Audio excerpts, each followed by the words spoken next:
This debate is brought to you from Brand Africa Forum by Brand South Africa. Welcome back to Brics Africa 2011. Our next panel discussion takes a look at BRICS, the opportunities it brings, and its role in regional integration. The discussion today is around how do we position ourselves as the African continent vis-a-vis this BRIC relationship. As we stand today, ladies and gentlemen, we've got 1.3 billion Chinese people, 1.2 billion Indian people, and then 1 billion people who live here in the continent of Africa. So 57% of the world's population is either Chinese, Indian, or African. And that, as Dr. Mahajan said, has significant implications in terms of global trade, global investment, and also implications in terms of what we call the new relevance of the G13, the new relevance of the G20, and dare I say, the irrelevance of the G7 and the G8. And I've asked Mr. Chowdry to speak about the implications of this economic crisis on the BRIC economies, and also to talk about this competitive advantage of India vis-a-vis the ICT sector. If we look at the total foreign exchange reserves today of all the BRICS countries, we are looking at $4.5 trillion. And inside that sits a big amount of 3.2 within China. Now, therefore, we should not kid ourselves in thinking that BRICS countries can genuinely go and help in a direct manner. But I think supporting IMF at this stage is something that most of the BRICS countries are doing and will do probably. But I think the other way these economies can help is by ensuring that the domestic consumption in these economies continues to grow the way it's growing. And therefore, this domestic economy growth will actually help the world get a market which it's looking for. Other markets are not growing. The BRICS countries' markets are growing. So I think that's really where the opportunity is. And if we tot up the GDP of all the BRICS countries, it comes to $11 trillion, as against $14 trillion for the US. So I think we are looking at a very nice-sized market that's available to the world, which is growing. So I think that's really where I believe the BRICS countries will play a role. Dr. Vaidyan, your views? First question is population a burden or an asset? India considered for a long time that population is actually a burden. When I went to college in 1972, what are India's problems?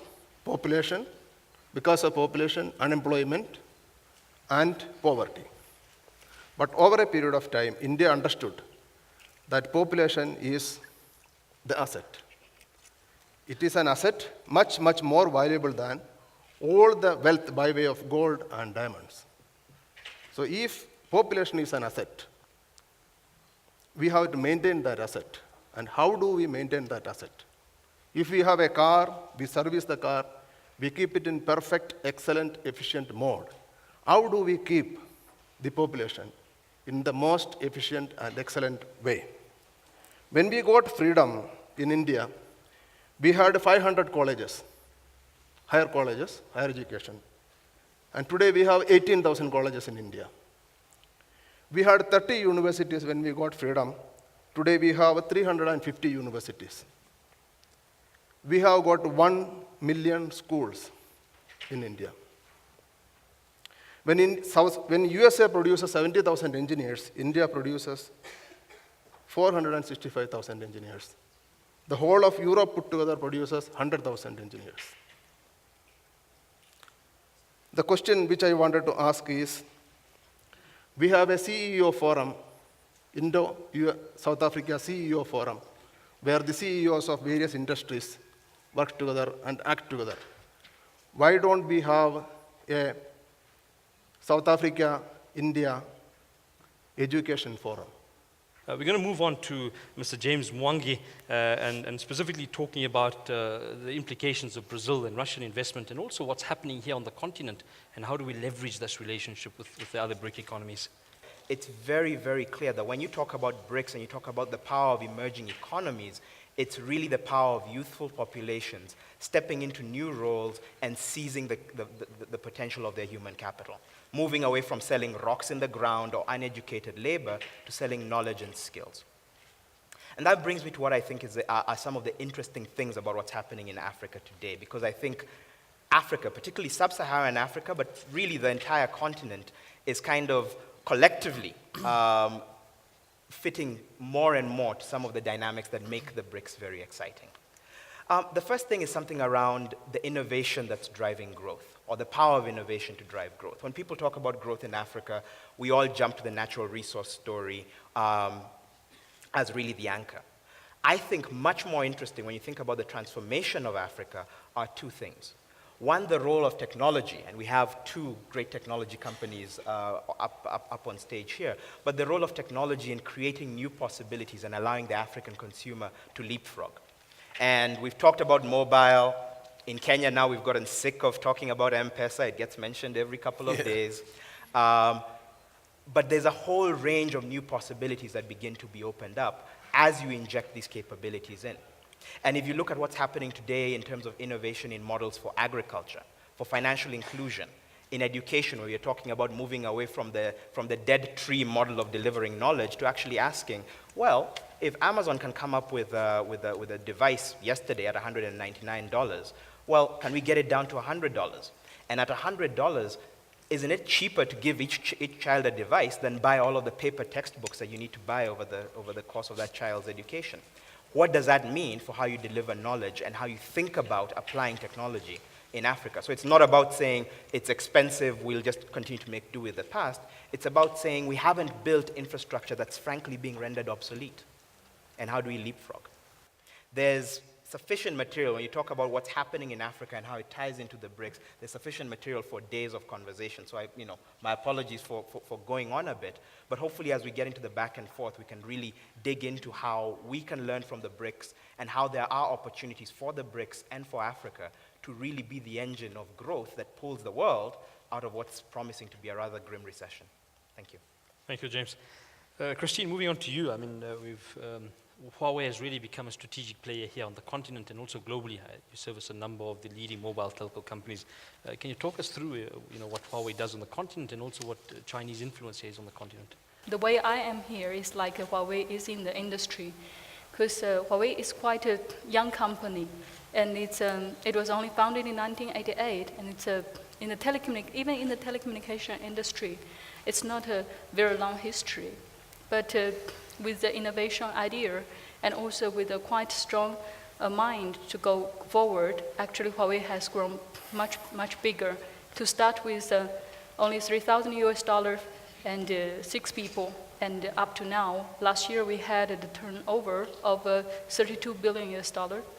And with global-wise, we have 110,000 staff global-wise and covering more than 140 countries.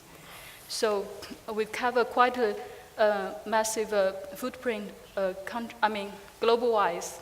In the continent, in Africa, while today's the topic is Africa, I would like to talk a little bit of what we have done in Africa. And then I will touch what China has done to Africa. So we all know that in Africa, all along we have more than 1 billion people, the population. And amongst these 1 billion people, there are more than 480 million telecommunication users. And now, Huawei is serving more than 400 million users amongst these 480 million telecommunication users. And also, in the past few years, since Huawei actually entered Africa, we have invested more than $500 million in cash into this continent.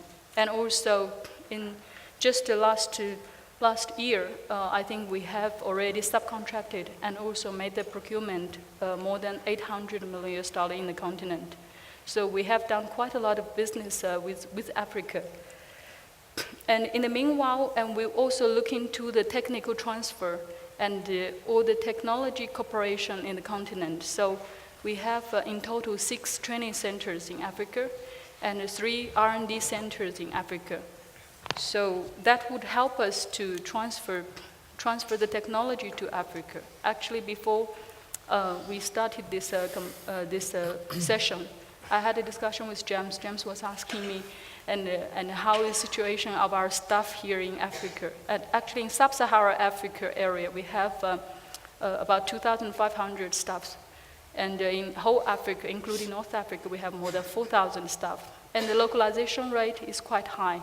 So we try to make sure we get more and more localized and employ more Africans, and also we transfer the technologies here, make sure our business is sustainable by running a kind of localized business. Thanks, Christine. Thank you.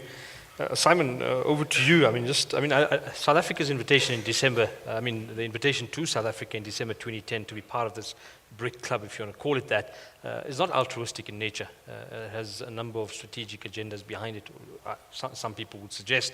What's your view on that? What's happened now in the last 10 years, which has been really inspiring, is that unlike in the last centuries, Africa's been part of that story. Africa itself may not have swelled in terms of overall output, but the swelling of China and India and other strategic emerging markets has carried Africa. And that's been a very important story that we've tracked. So if you look at Africa's share of world trade in around 1980, was around 4%, so very low, but anticipated to rise. In the 3 decades that followed, or at least the 2 decades that followed, world trade went through the roof, but Africa's share of that world trade contracted substantially. So coming into 2002, Africa's share of world trade was 1.7%, which is almost, compared to the size of the economy, size of the population, is obviously far too small. On the back entirely of a rise in trade with the BRICS, we've seen that share increase to over 4% in the last 6 or 7 years. And that's been because in 2000, BRICS trade with Africa was about $15 billion. Last year, it was $200 billion. Last year, China was Africa's largest trading partner, and that's a trend that we see continuing, even though it was influenced by the US's financial concerns and the way that they dropped. But this seismic shift in the way that the world has altered has encapsulated Africa, and that's been very important and very relevant. And just before answering the South Africa question, it was mentioned earlier around neo-colonialism. And this is something which I find very damaging, this discussion around neo-colonialism. It really is a matter of what Africa makes of these new partnerships. Whether we're going to enter relationships which don't mutually and sustainably benefit us is entirely up to us.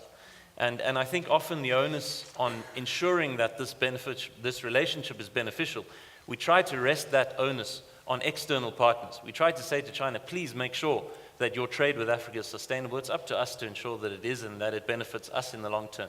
So that neo-colonial argument is entirely up to us, and I think it's depending how we manage it. On the South Africa question, there's many schools of thought. The one is, does South Africa represent Africa? Do we have a right to represent Africa? I think, as you mentioned earlier, and was mentioned on a number of times today, Africa is a deeply fragmented place geographically, in terms of rule of law, in terms of the operational systems, in terms of distance, purely as Vijay Majahan said earlier, in terms of the size of the continent. But at the same time, South Africa's inclusion was not because of South Africa alone. It was a very strategic intention to bring Africa to the table, to increase this so-called South-South dialogue. And we saw, for example, President Lula, the former president of Brazil. By the time he paid his first official visit to the European Union, he'd already been to Africa 6 times on official visits. And that was a tremendous show of strategic intent to make Africa part of a developing southern axis. And I think South Africa's BRIC inclusion is very much part of that. And it's up to South Africa, I think, in order to gain some form of consensus that it can take to BRIC in order to show somewhat of an African voice. It's not going to be easy, but the onus really is on South Africa in order to engineer that. Our next panel focuses on the youth's vision for Africa. Let's take a look. I would like to ask Rolf to take us through his opening remarks. And he will be discussing how do we inspire the youth of Africa to be positive change agents in this day and age. Rolf? Thank you, Cedric. Dr. Moyo, thank you very much for sketching the world as it is. Financial crisis, environmental crisis, leadership crisis. Yes, the world is overwhelmed with many social problems, but I believe that what is needed is not only knowledge and analytical skills, but really the mindset and the skill set to be a positive change agent in society. Brightest Young Minds is one initiative that tries to identify these positive change agents in society and try to equip them to really make positive social change happen in society on a daily basis. Change agents that really challenge the status quo as it is, that's forward thinking, that sketch positive scenarios about the future. It's difficult in this day and age, but this panel around me, it was just talking to them prior to this session. they're alive. They want to jump in. They want to get their hands dirty and want to do things because there is opportunity. And this is the change agents that we would like to see come through. And yes, people that really articulate the positive scenarios about the future. And hopefully the media will give us that opportunity to really do that. And I know that we need to step up more, but I believe that these young change agents are busy doing that, because there are many other very positive initiatives trying to do the same work. But I believe that these change agents, not only in South Africa, but in Africa, I'm very, very excited about the future in seeing how young Africans are going to collaborate together, giving them the same agenda as the SADC development chair might have, and say, but what can you come up with? And see how they can actually take things forward. And it really is these change agents that need to unite in a common voice that needs to lead Africa in the future. I think it's been said that the next, what this continent and this country holds in really is within the hands of this young leaders sitting here and them out there. It's within the hands of these change agents that really needs to lead the continent forward. And thus it is very important, I think, Eric, you will touch on it, is how does this leadership get passed on among generations? Because we most probably aren't seeing enough very inspirational leadership, and we know we need to take the lead ourselves and make things happen. But I believe that this generation will make things happen. I've seen it over the past years. I've seen what young people are doing. I believe that, as Eric said, I think really there's something rising and something is going to happen because there's a mentality of, bottom line, we want to make a positive difference. Thank you very much. Thank you very much for that introduction, Rob. Gertrude? It's quite a privilege to be first an African, but then an African woman. It's an honor. And you know how they say, the work of a mother is never done. I think the work of a woman is never done. You know, we're constantly doing something. We're constantly reaching out to do something. As a woman, we know that very soon, outside Africa, the world is aging. So everybody will be looking into Africa. And so the role of women right now is for us to look at, to take risks, and look for other agendas that can help uplift Africa, and especially from a youth point of view, where we can come out, where it's just not only us, but we're looking at it from a point where we can help Africa burst out, and like Dr. Moyo says, channel that road that allows Africa to be looked at as the beautiful continent that it is. What Africans should do right now is that, I'm not oblivious to the fact that there's many women in Africa who are suffering. There's disease, there's poverty, there's lack of education. If I look at my background, knowing that I studied at Cedar City campus, it just hits you, like, this is where she comes from. But it's hard work, it's overlooking all the disasters that's happening around us that's going to drive us and make Africa a winning continent and bring out change agents, like Ralph is saying, who are going to drive this continent to places, Eric, that this world will never know. You know, this world is not prepared. And so that's what I think the role of women right now is from a youth perspective. It's fantastic. That's inspiring. Thanks for that wrap-up on the role of young women and girls in society. We look forward to further discussions on that. Zamatung. Now, when I was introducing myself, I mentioned that one of my passions is entrepreneurship. I think before I even speak about it, I'll share a little analogy. My big brother and I tend to have a lot of conversations about the future of this continent and the economy and politics, the types of debates that we typically would have when we're having drinks.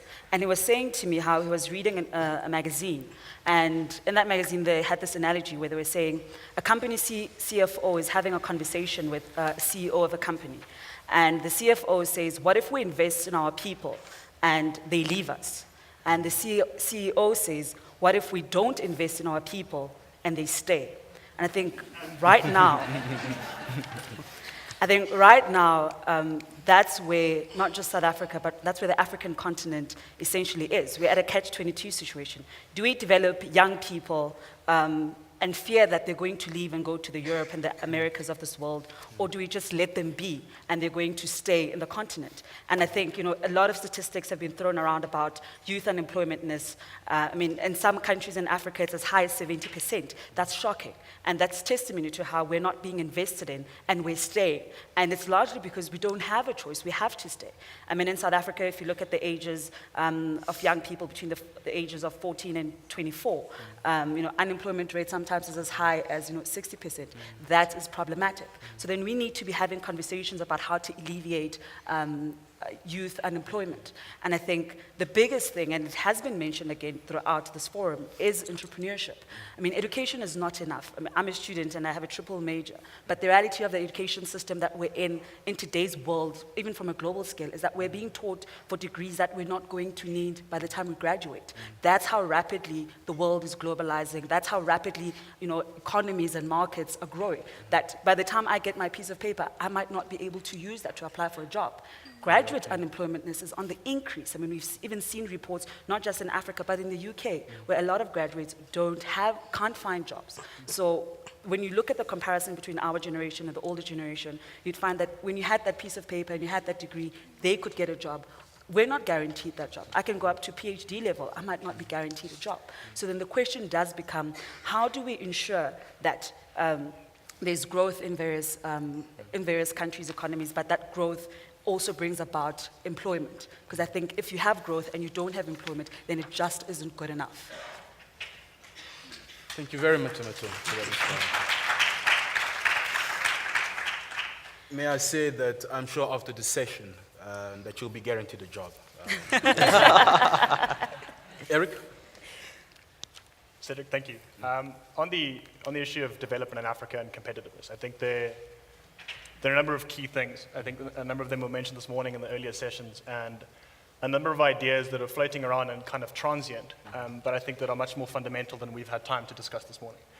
I think, firstly, any development needs to be human-centric. I think the idea that education is something which is there to bring people to the point where they can contribute economically is not necessarily a viable way of looking at the whole thing. I think that the human beings are naturally enterprising, and I think a much broader focus on human development, human capital development in Africa will bring us much closer to the long-term goals that we would like to see.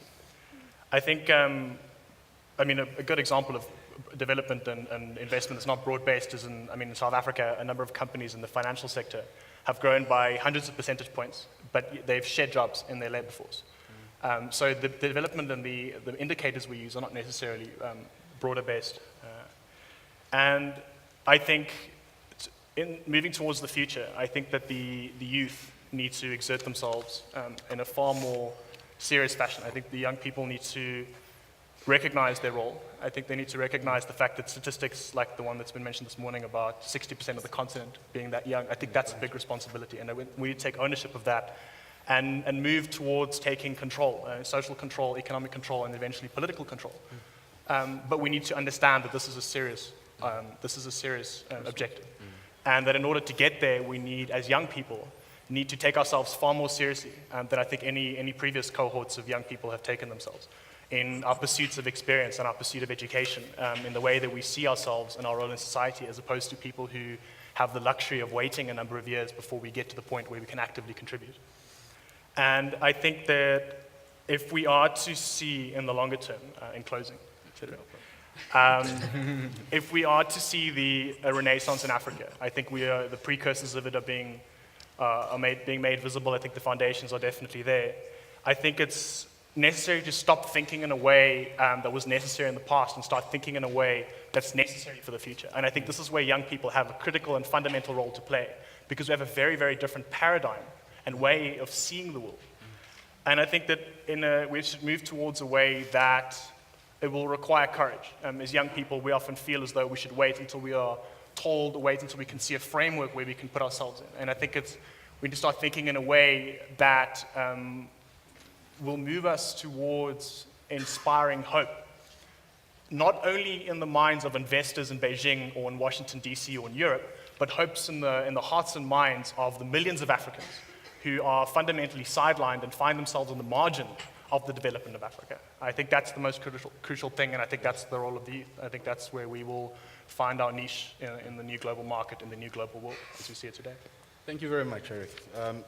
Again, I could listen to you speak for hours, but I think when you talk about taking over political leadership, I heard Professor Mutambara lose a few kilograms, so next will be Francis. Thank you very much. So in not so long ago history of Africa, we have seen young people actually liberate or take part in the liberation of Africa from colonialism, from apartheid, from racial segregation and all. But I think that the current youth have the ability and potential to liberate Africa from issues like disease, issues like corruption, and of course poverty. But one very important thing is that Africa has been, in way of dealing with African issues, we have been more reactive as opposed to proactive. We look forward to treating symptoms as opposed to root causes. For instance, in my history of trying to fight HIV and AIDS, especially when I was still in primary school, like I mentioned, our community was a low-income community. I don't think the problem at that time exactly was AIDS, because when we started out, it was an AIDS awareness club. We were trying to sensitize people about HIV and AIDS, but we forgot what exactly leads to HIV. Why are young people getting infected? And we realized that the main issue was we are coming from low-income families, and these guys are taking advantage of the girls and giving them money so they can, of course, sleep with them or so. And the boys were also running out of school because they didn't feel value, they didn't feel like they had a future. No one was actually telling them they mean anything in the world or they can be capable of anything. So what we did was to try to empower them. How did we do that? We were like, okay, fine, we're going to start a vocational skills program where these people are taught to earn what they have. So a main problem that Mr. Mutambara mentioned was that values cannot be legalized, but they can be taught, which I very much agree with, because you cannot legislate values. You cannot legislate people to tell them, fine, you have to love your neighbor or not. But of course, the values that are taught in schools do matter, and that's why one of the things I'll be wanting to talk about is the educational system that we have in Africa. Does it empower us to be self-sufficient? Does it empower us to have value in ourselves? And does it make us ready to take charge of the continent that we're trying to build prosperity for? Yeah. Thank you very much, Francis. Thank you. Lastly, Linda. I was asked this question, how do we get Africa's youth to low-paid work such as teaching, nursing, or police working? I mean, it's a tricky question because as much as these jobs are vital for a nation, they're also the least remunerated and the least rewarded. So I want to take the example of a friend of mine, Timoni. She's Nigerian. So when she was young, she told her father, I want to be a teacher. I'm so sorry I can't do the Nigerian accent, but it's really funny when she does it. But he basically told her, where do you want to put, where all the money I invested in you, how are you going to do with that? And she's like, but I want to help more people be educated and stuff. It didn't work out. Now she wants to become, I don't know, economist or something? But there are incentives that motivate us to pursue a certain career. And among those are the ones that get us to the top of the Maslow's hierarchy of needs.